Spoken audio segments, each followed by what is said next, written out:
আল্লাহর পয়গম্বরকে যখন বন্দী করে রাখতে পারলো না, হত্যা করার চেষ্টা করলো, পারলো না। আমার নবীকে দেশান্তর করার চেষ্টা করলো, পারলো না। 4টা প্রস্তাব দিল, প্রত্যাখ্যান করলেন, মানতে রাজি হলেন না।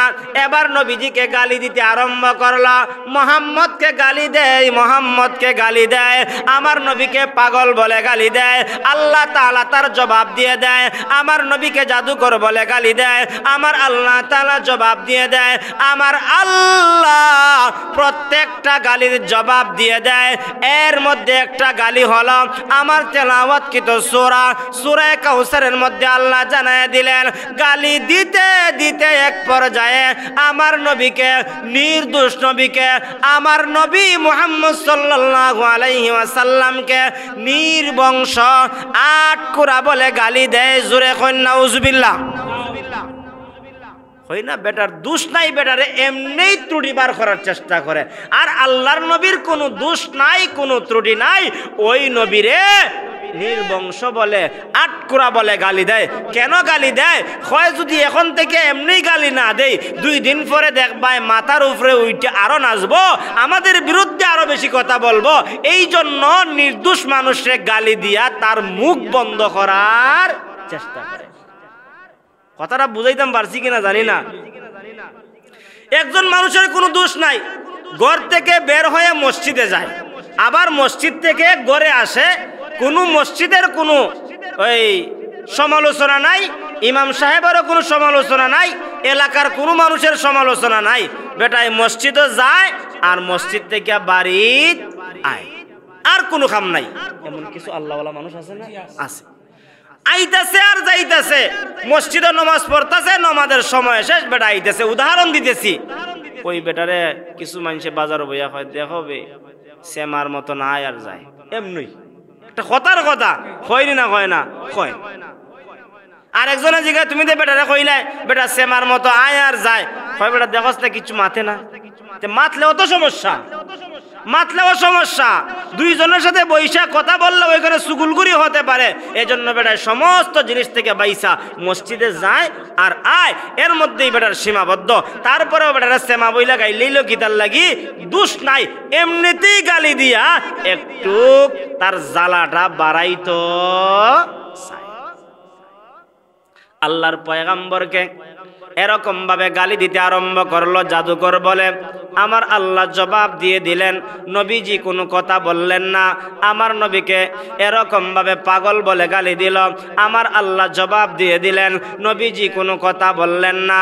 এলাকার মানুষেরা, সাহাবায়ে কেরামরা বললে, ইয়া রাসূলুল্লাহ, আপনাকে মানুষ গালি দেয়, আপনি তো গালির জবাব দেন না। আমার নবীজি বললেন, তার গালির জবাব দেওয়া আমার লাগবে না, আমার আল্লাহ তার জবাব দিয়ে দিতেছে। এক পর্যায়ে গালি দিতে দিতে দিতে আমার নবীকে, নির্দোষ নবীকে তার নির্বংশ বলে যখন গালি দিতে আরম্ভ করলো, অর্থাৎ লেজ কাটা, যার কোনো আওলাদ নাই, এমন ব্যক্তিরে আমরা 8 কুরা বলি। আমার নবী সাল্লাল্লাহু আলাইহি ওয়াসাল্লামের এমন সময়ে আল্লাহ তাআলা 3 জন ছেলে সন্তান দিয়েছিলেন। 3য় নম্বরের ছেলে সন্তানটা একে একে মারা যাইতে যাইতে 3 নম্বরের সন্তানটা যখন মারা যায়, এমন সময় যখন গালি দেয়, আমার নবীজির কলিজার মধ্যে একটু দুঃখ লাগে, আঘাত লাগে।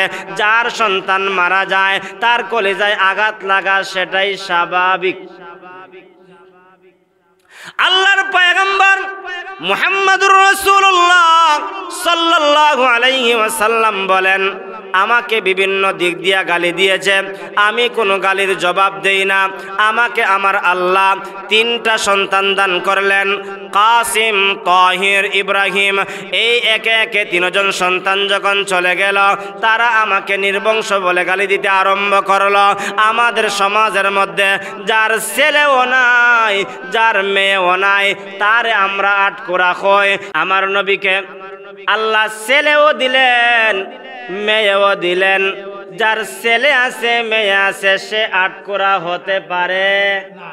যার ছেলে নাই মেয়ে নাই আমরা আমাদের সমাজে তারে আটকোরা বা নির্বংশ বলি, কিন্তু আমার নবীজিকে তারা কেন গালি দিল? বলে এমনিতেই গালি দিয়া একটু জ্বালা বাড়াইতে চায়, মনের ভিতরে তারা শান্তি পেতে চায়। কিন্তু আমার নবীজির শেষ সন্তান ছেলে সন্তানরা যখন মারা গেল, আমার নবীজির কলিজার মধ্যে একটা আঘাত লাগলো। আর আঘাত লাগার কারণে এমন সময় যখন বেদিন বেঈমানরা আমার নবীকে নির্বংশ আটকোরা বলে গালি দিল, আমার নবীজির কলিজার মধ্যে আঘাত লাগলো। আমার আল্লাহ আমার নবীজির কলিজার দুঃখকে দূর করার জন্য, কলিজাটা শান্ত করার জন্য, মনটা খুশি করার জন্য আমার আল্লাহ আমার নবীর কাছে সূরা কাউসার নাজিল করে নবীজির দুঃখকে দূর করে দিলেন। সুবহানাল্লাহ। আমরা জানি আমার নবীজিকে আল্লাহ 4 জন মেয়ে সন্তানও দিয়েছিলেন, 3 জন ছেলে সন্তান দিলেন, 4 জন মেয়ে সন্তান দিলেন।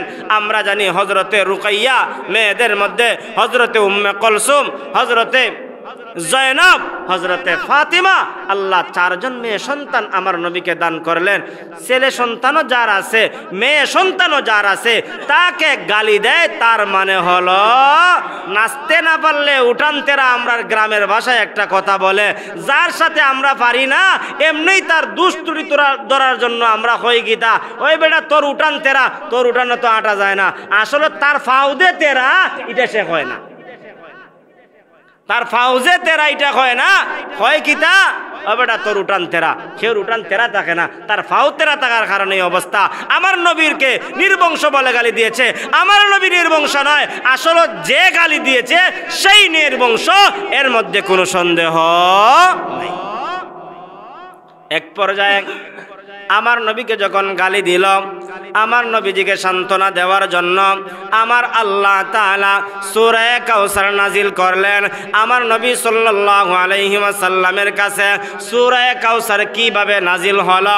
আমার নবীজিকে গালি দেওয়ার পরে নবীজির মনের ভিতরে দুঃখ, নবীজির অন্তরের ভিতরে একটা কষ্ট।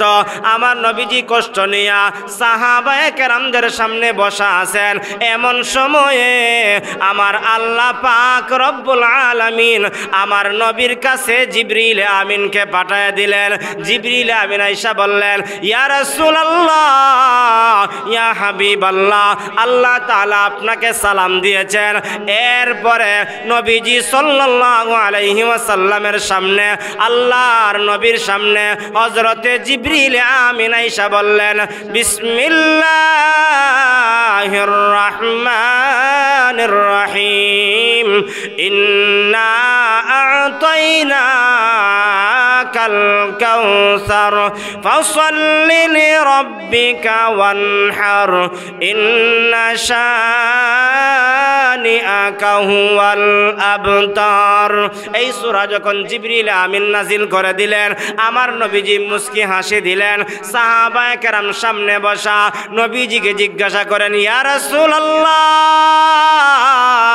ইয়া হাবিবাল্লাহ, কিছুক্ষণ আগেও আপনার মনটা বেজার ছিল, আপনার অন্তরটা এরকম ব্যথায় ব্যথিত ছিল, এই মুহূর্তে গো নবীজি হঠাৎ করে কেন আপনি মুস্কি হাসি দিলেন?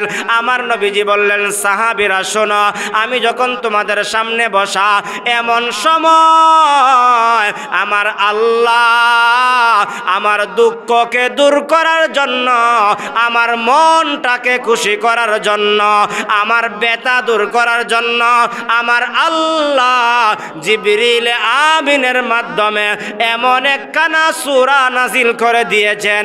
সেই সূরা আমি পাওয়ার পরে আমি নবীজির অন্তরের ভিতরে একটা দুঃখ আর রইল না। সুবহানাল্লাহ। সমস্ত দুঃখ কষ্ট আমার দূর হয়ে গেল। তার মানে হলো আমার নবীজিকে গালি দিয়া তারা কষ্ট দিতে চায়, আর আমার আল্লাহ আমার নবীজিকে সূরা কাউসার নাজিল করে মনটাকে খুশি করে দেন। তার দ্বারা প্রমাণ হয় আমার আল্লাহ আমার নবীকে মহব্বত করেন, আমার আল্লাহ আমার নবীকে ভালোবাসেন। আমার আল্লাহ জানায় দিলেন, ওগো নবীজি আপনাকে কাউসার দিলাম, তার মানে হলো আপনাকে জান্নাতের কাউসারের মালিক আপনাকে বানায় দিলাম। ওগো নবীজি, আপনাকে কাউসার দিলাম, তার মানে হলো আপনাকে দুনিয়া এবং আখিরাতের কল্যাণ দান করে দিলাম। দুনিয়াতেও সম্মান দিলাম, আখিরাতেও আপনাকে সম্মান দিলাম। দুনিয়ার কল্যাণ, আখিরাতের কল্যাণ একমাত্র আমার আল্লাহ আমার নবীকে দান করেছেন।